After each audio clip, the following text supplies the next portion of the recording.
दोस्तों यूं तो रतन टाटा का नाम देश का हर एक इंसान जानता है और कई लोग तो बिजनेस फील्ड में उन्हें अपना आइडियल भी मानते हैं, क्योंकि इनके बिजनेस करने के तरीके को पूरी दुनिया ही अप्रिसिएट करती है। और दोस्तों रतन टाटा के बारे में ऐसी बहुत सी बातें हैं जो कि अनकहे राज की तरह हैं, और आज की इस वीडियो में भी हम उन्हीं की कुछ इंटरेस्टिंग फैक्ट्स आपके साथ शेयर करेंगे जिसके बारे में शायद ही आपको पता होगा। तो दोस्तों सबसे पहले हम आपको यह बता दें कि रतन टाटा टाटा ग्रुप्स के फाउंडर जमशेदजी टाटा के ग्रेट ग्रैंडसन हैं। हालांकि यह बात जितनी सीधी दिखाई देती है उतनी है नहीं, क्योंकि रतन टाटा के जो पिताजी थे उनका नाम नवल टाटा था और माँ का नाम सोनी टाटा। और रतन टाटा के पिताजी यानी कि नवल टाटा को टाटा ग्रुप्स के फाउंडर जमशेदजी टाटा के बेटे रतन जी टाटा और बहू नवाज बाई ने एक अनाथालय से अडॉप्ट किया था।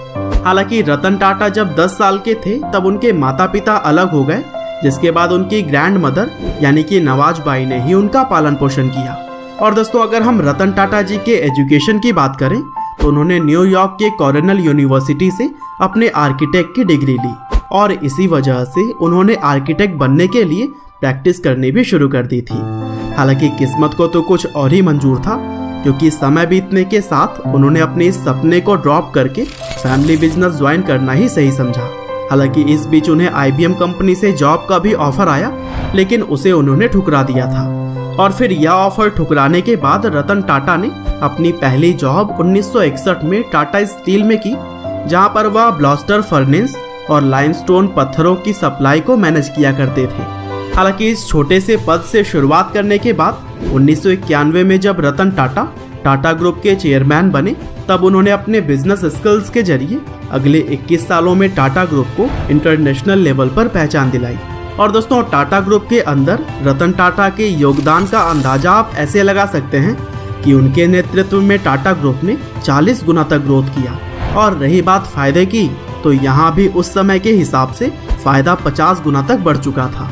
और दोस्तों टाटा ग्रुप का इतना एक्सपेंशन इसलिए हुआ क्योंकि रतन टाटा के ही नेतृत्व में टाटा ग्रुप के अंदर बहुत सारे कंपनियों को एक्वायर किया गया, जिसमें टाटा मोटर्स के साथ लैंड रोवर और जगुआर, टाटा टी के साथ टेटली टी कंपनी और टाटा स्टील के साथ कोरस जैसे ही और भी कई सारे कंपनी शामिल हैं। और दोस्तों बहुत ही कम लोगों को पता होगा कि रतन टाटा को कुत्तों से भी बड़ा प्यार है, और इसीलिए उनके मुंबई हाउस में बारिश के समय में आवारा कुत्तों को शरण दी जाने की परंपरा है।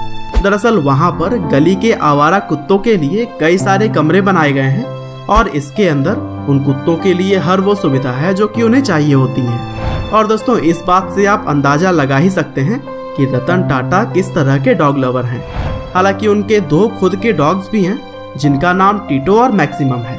और दोस्तों रतन टाटा गाड़ियों का इतना बड़ा बिजनेस तो करते ही हैं, लेकिन उन्हें खुद भी गाड़ियों का बहुत शौक है, और यही वजह है कि उनके पास कारों का एक अच्छा खासा कलेक्शन मौजूद है, जिनमें कि Ferrari California, कैडलिक XLR, land rover Freelander, Chrysler Sebring, Honda civic, Mercedes Benz S class, Jaguar F type और जगुआर XFR के तरह ही कई सारे कारों का कलेक्शन है। और दोस्तों रतन टाटा का फेवरेट कलर भी रेड है, जिसकी वजह से वह लाल कलर के गाड़ियों को ही ज़्यादा पसंद करते हैं। और दोस्तों यह बात जानकर शायद आपको आश्चर्य होगा कि रतन टाटा को प्लेन उड़ाना भी आता है और वह एक स्किल्ड पायलट हैं।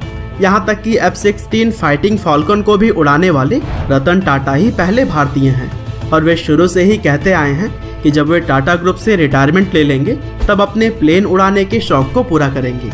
हालांकि अब वे रिटायर हो भी चुके हैं और अपने प्राइवेट जेट को कभी कभार शेयर करा लाते हैं। और दोस्तों रतन टाटा हमेशा से ही लोगों के लिए कुछ न कुछ करना चाहते थे, और इसी वजह से उन्होंने अपने और कंपनी के रेवेन्यू का एक बड़ा हिस्सा दान कर दिया है। और दोस्तों उनके दानवीर होने का सबूत आप इसी बात से लगा सकते हैं कि टाटा ग्रुप की तरफ से कोरोना जैसी महामारी से लड़ने के लिए 1500 करोड़ का योगदान दिया गया है। इसके अलावा रतन टाटा ने हार्वर्ड बिजनेस स्कूल में एक एक्सक्लूसिव सेंटर बनवाने के लिए $50 मिलियन डोनेट किए थे। दरअसल 1975 में उन्होंने 7 हफ्ते का एडवांस मैनेजमेंट प्रोग्राम यहाँ से किया था। और दोस्तों हार्वर्ड बिजनेस स्कूल में रतन टाटा के नाम पर एक हॉल का भी नाम पड़ा हुआ है। और दोस्तों इन सब के अलावा रतन टाटा का यह भी सपना था कि हर मिडिल क्लास फैमिली के घर पर एक कार हो, और इसी वजह से उनकी कंपनी टाटा मोटर्स ने नैनो कार को डिज़ाइन किया, जिसकी शुरुआत में कीमत तो 1 लाख रखी गई थी ताकि मिडिल क्लास इंसान इस कार को अफोर्ड कर सके। हालांकि शुरुआती समय में इस कार में काफ़ी सारे फॉल्ट्स थे, जिसकी वजह से इस कार के कमियों को पूरा करके इसे दोबारा से डेवलप किया गया। हालांकि कमियों को सुधारने में इस कार की प्राइस करीब 2 गुनी हो गई, लेकिन साथ ही इसकी एफिशिएंसी भी अच्छी हो चुकी है। तो दोस्तों, यह थी रतन टाटा से जुड़ी हुई कुछ इंटरेस्टिंग बातें। उम्मीद है कि आपको यह वीडियो जरूर ही पसंद आई होगी, और इसी तरह के वीडियोस को लगातार देखने के लिए कृपया लाइव हिंदी को सब्सक्राइब करिए, साथ ही बेल आइकन को भी दबाना ना भूलिएगा। आपका बहुमूल्य